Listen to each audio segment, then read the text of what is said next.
Bonsoir, bienvenue dans ce grand journal de ce soir, mesdames et messieurs. C'est un grand plaisir pour moi de vous retrouver encore ce soir. Mais d'abord, une bonne nouvelle pour la reconstruction de toute affaire cessante, c'est-à-dire en urgence absolue des infrastructures de base de la ville de Goma. En cela, le président de la République démocratique du Congo, Félix-Antoine Tshisekedi Tshilombo, a instruit les débuts de travaux des infrastructures, techniciens, experts et aussi des ministres membres du gouvernement pour la remise en état des infrastructures. Les travaux de rétablissement de la route Rutshuru qui fut bloquée par la lave du volcan Nyiragongo, vu son importance, c'est la seule voie d'approvisionnement pour toute l'agglomération de Goma. Ces ingénieurs civils spécialisés à réhabiliter l'eau et l'électricité de la ville de l'agglomération des Goma. En cela, le chef de l'État Félix-Antoine Tshisekedi Tshilombo, car la population attend beaucoup de lui, il fut ainsi sinistré. Le président de la République démocratique du Congo, celui-ci de l'État qui est une institution républicaine. Il est donc déterminé à travers la solution en bon père. Parlons à présent de la primature. Le Premier ministre Jean-Michel Sama Lukonde a présidé ce lundi 24 mai. À la primature, le Premier ministre a ainsi effectué une réunion de cadre national de certification humanitaire avec toutes les parties prenantes dans son cabinet. Plus de précisions avec Sarah Ifouji. La réunion présidée par le Premier ministre Jean-Michel Sama Lukonde avec la délégation du cadre national des concertations humanitaires, CNCH en sigle, conduite par son coordonnateur David Clash-Lankar. Cette première réunion était penchée sur l'analyse de la situation qui prévaut actuellement à Goma, en vue d'apporter à la population une assistance selon les priorités. Je suis venu avec une équipe de notre équipe humanitaire du pays ce soir pour une rencontre très importante avec son Excellence, le Premier ministre et son cabinet. En tant que coordinateur humanitaire, nous sommes venus pour évaluer ensemble avec le gouvernement les besoins humanitaires à la suite de l'éruption du volcan Nyiragongo à Goma et les effets qui l'éruption a eu pour la population à Goma. Nous avons parlé aussi comme des besoins prioritaires pour l'abri, assainissement, aussi pour les populations déplacées et aussi pour la destruction des écoles. Tous les besoins qu'ont la population là-bas. Pour nous, la communauté humanitaire, une priorité maintenant, c'est la réouverture de l'aéroport de Goma pour que nous puissions livrer l'assistance de Kinshasa à Goma. Et c'est une priorité pour toute la communauté humanitaire. Le ministre de Communication et Médias, Patrick Mouyaya, présent à cette réunion, s'exprime. Cette réunion s'inscrit dans la suite de celles que nous avions eues hier et avant-hier, depuis l'éruption du Nyiragongo. Aujourd'hui, le Premier ministre a activé le cadre national de concertation humanitaire parce que c'est un cadre formel qui existe entre le gouvernement et tous les acteurs qui opèrent dans les secteurs humanitaires. Donc, on a eu l'occasion de brosser les tableaux de la situation, voir dans quelle mesure un certain nombre de facilités ou des choses pourront être faites pour leur permettre, aux côtés du gouvernement congolais, d'intervenir en faveur de populations qui sont touchées pour le moment dans le Nord Kivu. Les dispositions concrètes, nous dépendons des autorités de l'aviation civile parce que l'aéroport a été fermé, parce que c'était dans la zone pratiquement qui a été touchée, parce que la lave s'est arrêtée à 1200 mètres de l'aéroport, c'était pas très loin. Dès que les conditions météorologiques et climatiques le permettront, les avions pourront atterrir. Aujourd'hui déjà, il y a une autorisation qui a été donnée pour l'aéroport de Kavumu. On espère que dans les jours qui viennent, ça le sera pour Goma pour permettre à l'assistance humanitaire d'atteindre nos populations. Retenons que le Premier ministre Sama Lukonde, après 2 réunions de crise tenues à Kinshasa, a dépêché à Goma une délégation de membres du gouvernement pour évaluer les dégâts et les besoins en fait d'apporter une assistance à la population. Le secrétaire général de l'UDPS, Augustin Kabouya, s'est tenu ce 25 mai 2021 devant les combattants et combattantes. Plus de détails dans nos prochaines éditions. Le reste du Premier ministre Patrice Emery Lumumba, bientôt de retour au pays. La Belgique s'est dit de restituer la dernière dépouille de Patrice Lumumba. Merveille Ngaloula au commentaire. Le reste de Patrice Lumumba, bientôt de retour parmi les siens. La Belgique, l'ancienne puissance coloniale, va restituer la dernière dépouille du leader de l'indépendance. L'ancien Premier ministre congolais Patrice Lumumba, héros de l'indépendance du pays, a été assassiné le 17 janvier 1961. Son corps ensuite a été dessus de l'acide par ses bourreaux, mais la Belgique va retrouver un don conservé comme souvenir par le commissaire de police flamand qui avait participé à l'élimination de Patrice Lumumba. Donc pour nous, ce n'est pas une dent, c'est comme chez nous les Bantous, quand quelqu'un meurt loin de chez lui, qu'on ne peut pas le ramener. On ramène au moins un peu de ses cheveux et ses ongles et on l'enterre chez lui.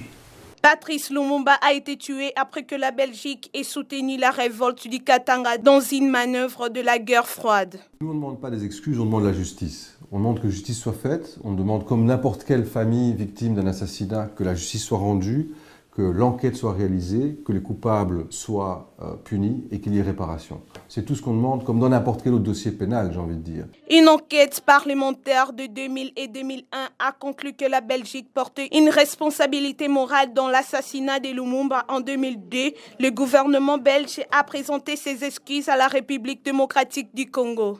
60 ans après la mort de Lumumba, une cérémonie à son honneur sera organisée le 30 juin prochain. En continuité de solutions pour un enseignement de qualité à l'EPST, la vice-ministre Aminata Namassia a reçu un ouvrage du prophète du Congo central de Lambert Mbadou qui en est l'auteur. Plus de détails, suivez.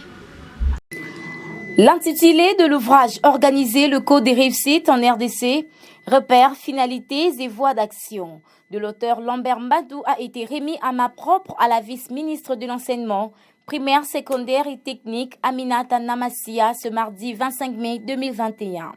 En effet, cet ouvrage fait la revue de facteurs de l'éducation de qualité dont le directeur de la province éducationnelle du Congo central 2, Lambert Mbadou, propose également de pistes de solutions pour un enseignement de qualité socle de tout développement.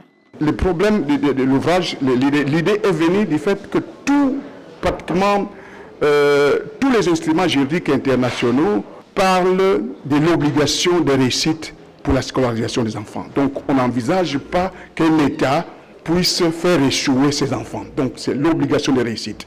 Alors dans cet ouvrage, je me suis permis de décrire les compétences, les aptitudes et les attitudes positives de tous les acteurs clés de l'éducation. Parce que c'est eux qui font la qualité de l'éducation, à partir des élèves eux-mêmes qui sont la base, les enseignants qui sont les socles de l'éducation, les parents, toutes les personnes de l'école, l'inspection, les conseillers d'enseignement, les conseillers d'orientation, etc. Et donc, à partir de ces attitudes, je donne des pistes de solutions. Et là, mon ouvrage aussi fait la revue des facteurs, des éléments d'un environnement propice à une bonne éducation, une éducation de qualité. Parce que pour le moment, c'est l'éducation de qualité qui est recommandée, parce que c'est cette éducation qui est porteuse de développement. Si l'éducation n'est pas de qualité, rien ne sert d'y avoir accès. Et on ne peut pas enseigner sans croire. Et c'est exactement mon ouvrage, ramasse tout ça pour améliorer la qualité de l'éducation et renforcer notre système éducatif qui a de gros problèmes. Retenons que ces derniers a fait tirer la sonnette d'alerte à l'intention des différents acteurs clés de l'éducation sur l'obligation des réussites dans la scolarisation des enfants, tels que l'exigent les instruments juridiques internationaux. La ministre de Mines, Samba Antoinette, accompagnée de son vice-ministre Godard Montemouna, a échangé avec une délégation d'hommes d'affaires égyptiens conduits par le milliardaire Naguib Sawiris ce lundi 24 mai dans son cabinet de travail. Onur Ilunga pour plus de détails. Dans un contexte de redynamisation de son secteur minier, la République démocratique du Congo a besoin des investisseurs sérieux pour sceller des partenariats gagnant-gagnant. Ce lundi 24 mai 2021, la ministre de Mines Antoinette Samba Kalambaye a reçu en audience la délégation d'hommes d'affaires égyptiens. Avec la patronne des mines, la délégation égyptienne conduite par le milliardaire Naguib Sawiris est venue exprimer la ferme volonté de son entreprise à investir cette fois-ci en République démocratique du Congo. Et c'est après sa dernière visite datant d'il y a 15 ans. Je suis le plus grand actionnaire de Endeavour Mining. On investi à Côte d'Ivoire, au Ghana, à Burkina Faso, au Mali, Sénégal. Et maintenant, je vais explorer l'opportunité pour investir dans le secteur mine au Congo. Nous sommes les plus grandes sociétés dans l'Afrique maintenant. Et ce n'est pas possible, est-ce qu'on fait quelque chose, ce n'est pas gagner-gagner, ça ne marche pas. Parce que est-ce que le peuple ne nous aime pas? Est-ce qu'on ne gagne pas le peuple? On ne peut pas faire rien. C'est ça, c'est absolument notre principe. Et nous sommes très optimistes avec cette présidente, le président Tshisekedi, parce qu'elle est fort, elle veut faire quelque chose pour le peuple. Et nous, on veut les aider, mais aussi gagner de l'argent aussi. 7e fortune du continent africain, principal explorateur de l'or en Côte d'Ivoire et au Sénégal, avec un investissement de plus de 700 millions de dollars, Naguib Sawiris s'est dit prêt à soutenir aussi les autres sociétés congolaises en difficulté financière et à investir dans d'autres domaines tels que la construction, l'agriculture et la pêche. État de droit, tout peuple congolais sous le régime du chef de l'État Félix-Antoine Tshisekedi mérite la justice, ce qui a provoqué la descente du PDG Katende Toumba Delphin dans la commune de Kassavubu pour un conflit parcellaire. Témoin de l'événement, Rachel Tchap. Suivez. Dans le cadre du bon fonctionnement de l'état des droits, le PDG Katende Toumba Delphin et sa délégation étaient descendus sur l'avenue Banalia, numéro 79, dans la commune de Kassavubu, le 24 mai 2021, dans les domiciles de Madame Willette Kalala Milamba. Cette dernière a subi des injustices en ce qui concerne sa parcelle. Madame Wafana Badinona Odette, en complicité avec des juges, ont rendu jugement par défaut sur le dossier RCA 37088 en ordonnant l'exécution immédiate afin de s'approprier des 3 mètres d'une partie de la parcelle de la veuve Willette Kalala sous l'influence du conseiller du chef de l'État Wafana, qui selon nos sources est le frère de l'arrogante Wafana Badinona Odette.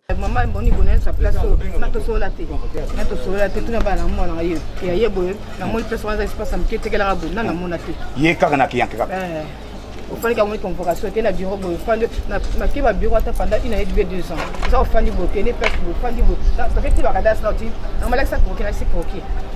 Donc, le but, moi, c'est qu'il y ait un croquis, il y a une mesure. Il y a un moi, c'est encore pour changer. La zone est-ce que ma audio a été linga. Ma proposition est bon boya qui, ma proposition est le pont na yolo na boya. On a bien moté tam kolongo.